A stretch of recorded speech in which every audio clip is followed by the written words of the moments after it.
Di sini kami akan menjelaskan tentang kontrol dan audit sistem informasi. Kontrol dan audit sistem informasi. Panduan komprehensif mencakup audit TI, proses dan tekniknya, serta framework tata kelola TI, standar manajemen risiko, dan standar manajemen proyek. Materi ini dirancang untuk mendukung pemahaman akademis dan praktik profesional dalam pengelolaan sistem informasi yang efektif, aman, dan sesuai regulasi. Di bagian 1 ada pengertian dan pentingnya audit teknologi informasi. Audit TI adalah proses sistematis untuk mengevaluasi infrastruktur TI, kebijakan, prosedur, dan praktik organisasi. Tujuannya untuk memastikan sistem TI beroperasi secara efektif, efisien, aman, dan sesuai dengan standar regulasi serta tujuan bisnis. Audit TI mencakup perangkat keras, perangkat lunak, data, jaringan, dan SDM pengelola informasi. Tidak hanya aspek teknis, tetapi juga kepatuhan, pengendalian internal, dan mitigasi resiko. Manfaat utama audit TI itu ada identifikasi kelemahan dan resiko potensial, peningkatan keandalan sistem dan integritas data, dukungan kepatuhan terhadap standar internasional, optimalisasi nilai investasi TI organisasi, pencegahan fraud, dan peningkatan tata kelola. Audit infrastruktur dalam konteks modern audit TI semakin relevan akibat ancaman cyber, regulasi seperti GDPR dan POJK, serta integrasi TI dengan operasional bisnis. Beberapa di antaranya itu ada audit infrastruktur, evaluasi server, jaringan, dan perangkat keras. Audit aplikasi, pengajuan kontrol dalam sistem aplikasi, ada audit keamanan, analisis celah dan kerentanan sistem, ada audit kepatuhan, kesesuaian dengan regulasi dan standar, dan ada audit kerja, efisiensi dan efektivitas operasional TI. Di bagian 2 itu ada proses audit TI, tahapan sistematis seperti perencanaan, file work, pelaporan, tindak lanjut. Proses audit TI bersifat iteratif dan terstruktur dimulai dari perencanaan yang matang hingga tindak lanjut rekomendasi. Jadi setiap tahap saling bergantung, perencanaan menentukan kualitas file work, sedangkan pelaporan yang komprehensif mendorong perbaikan berkelanjutan standar seperti COBIT dan ISO 27001 menjadi acuan di seluruh tahapan. Alat dan teknik audit TI, CAATS dan lebih. Computer Assisted Audit Teknik CAATS memungkinkan pengujian 100% populasi data, bukan hanya sampel, sehingga meningkatkan akurasi dan efisiensi audit secara signifikan. Ada teknik audit utama dan ada alat audit modern. Kalau di teknik audit utama itu ada tes data. Tes data itu adalah data transaksi simulasi untuk menguji respon kontrol sistem. Ada parallel simulation. Parallel simulation itu sistem paralel mereplikasi logika klien untuk membandingkan hasil. Ada embedded audit modules. Embedded audit modules itu modul tertanam dalam aplikasi menangkap transaksi otomatis. Ada continuous auditing. Continuous auditing itu pemantauan real time melalui skrip otomatis. Ada alat audit modern seperti generalized audit software. Di dalamnya ada ACL, IDEA, Arbus, ekstraksi data, sampling statistik, dan deteksi fraud. Ada tools keamanan, Nessus, OpenVAS, Wireshark, Network Analysis. Ada log management, Splunk LK-Stack untuk analisis log dan anomali sistem. Yang terakhir ada Alpower Tools 2025. Alpower Tools 2025 ini adalah pemindai kerentaan berbasis AI dan predictive risk assessment.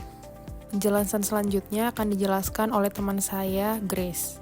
Framework tata kelola dan strategi IT terbagi menjadi 3. Yang pertama ada COVID 2019, Framework ISACA yang kompresif, Domain EDM atau tata kelola, APO, BAI, DSS, MAA atau manajemen mendukung strategi elemen, value delivery, dan risk optimization. ITIL 4 berfokus pada IT Service Management dengan Service Value System.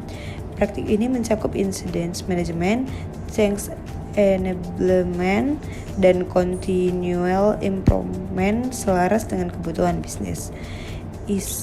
ISO atau IEC 38500 panduan bagi Dewan Direksi dalam tata kelola IT berprinsip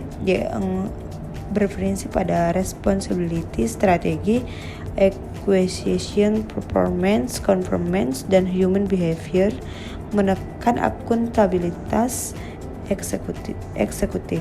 Prinsip dan domain COVID secara mendalam terbagi menjadi 5 prinsip utama COVID. Yang pertama ada meeting stakeholder needs, yang kedua ada conferring the enterprise end-to-end, yang ketiga ada playing a single integrated framework, yang keempat ada enabling a holistic approach, yang kelima ada spring governance from management. Domain manajemen COVID terbagi lagi menjadi EDM atau Evaluate Direct Monitoring, berfokus pada tata kelola. Ada APO atau Agile Plan Organization, berfokus pada perancangan TI. Ada BAI Fluid Accurate Implement, berfokus pada pengembangan. Ada DSS Delivery Service Support, berfokus pada layanan. Ada MAA Monitoring Evaluate Access, berfokus pada monitoring. Berikutnya ada standar manajemen risiko TI. Manajemen risiko TI merupakan bagian dari integral dan tata kelola. 3 standar utama masing-masing menawarkan pendekatan berbeda namun saling melengkapi. Prinsip yang pertama ada prinsip fleksibel lintas industri. Prinsip ini dapat diterapkan di berbagai industri dan ukuran organisasi. Yang kedua ada COSORM, terintegrasi dan dengan strategi bisnis, ideal untuk pendekatan enterprise wide yang menyeluruh. Yang terakhir ada NIST RMF yang spesifik pada cyber security, terutama sektor pemerintah dengan selaras dengan ISO 27001. Selanjutnya akan dijelaskan oleh teman saya Valensi. Standar Manajemen Proyek TI 1. PMBOK Guide atau PMI, yaitu 10 knowledge area dan 5 proses groups. Di antaranya initiating, planning, executing, monitoring, dan closing. Pendekatan perspektif untuk proyek TI kompleks berskala besar. 2. PRINCE2, yaitu metodologi berbasis proses dengan project board untuk governance. Fokus pada business justification dan control environment. Ideal untuk proyek terstruktur. 3. ISO 21500, yaitu panduan umum untuk manajemen proyek, program, dan portofolio. Prosesnya yaitu initiating, planning, implementing, controlling, dan closing, dan terintegrasi dengan tata kelola organisasi. 4. Agile dan Scrum, yaitu iterasi, fleksibilitas, dan kolaborasi. Scrum menggunakan sprint, daily stand-up, product owner, dan Scrum Master. Ideal untuk pengembangan software yang dinamis. Integrasi framework tata kelola, risiko, dan proyek. Sinergi antar framework yaitu framework tata kelola, manajemen risiko, dan manajemen proyek saling melengkapi dalam ekosistem TI yang matang. Contohnya, COBIT dapat mengintegrasikan ISO 31000 untuk pengelolaan risiko dan PMBOK untuk manajemen proyek TI secara bersamaan. 1. COVID plus ISO 31000, yaitu menjadi tata kelola dengan manajemen risiko enterprise. 2. COVID plus PMBOK atau Agile, yaitu menjadi tata kelola dengan manajemen proyek adaptif. 3. NIST RMF plus ISO 27001, yaitu menjadi keamanan cyber dengan manajemen keamanan informasi. Rekomendasi implementasi. 1. Gap analysis, yaitu identifikasi kesenjangan antara kondisi saat ini dan target maturitas TI. 2. Pilih framework, yaitu sesuaikan dengan ukuran organisasi, industri, dan tingkat maturitas TI. 3. Implementasi bertahap, yaitu mulai dari area prioritas tinggi dengan dukungan manajemen senior. 4. Monitor dan evaluasi, yaitu review berkala dan adaptasi terhadap perubahan teknologi serta regulasi. Kesimpulan pilar kontrol sistem informasi. 1. Audit TI sistematis, yaitu proses audit terstruktur dengan CAATS modern, memastikan keandalan sistem, integritas data, dan kepatuhan regulasi secara menyeluruh. 2. Tata kelola kuat, yaitu framework COVID, ITIL, dan ISO 38500 menyediakan struktur strategis untuk penyelarasan TI dengan tujuan bisnis organisasi. 3.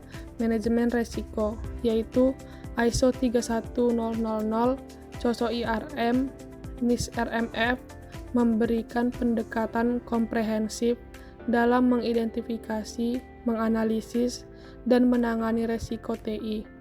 4.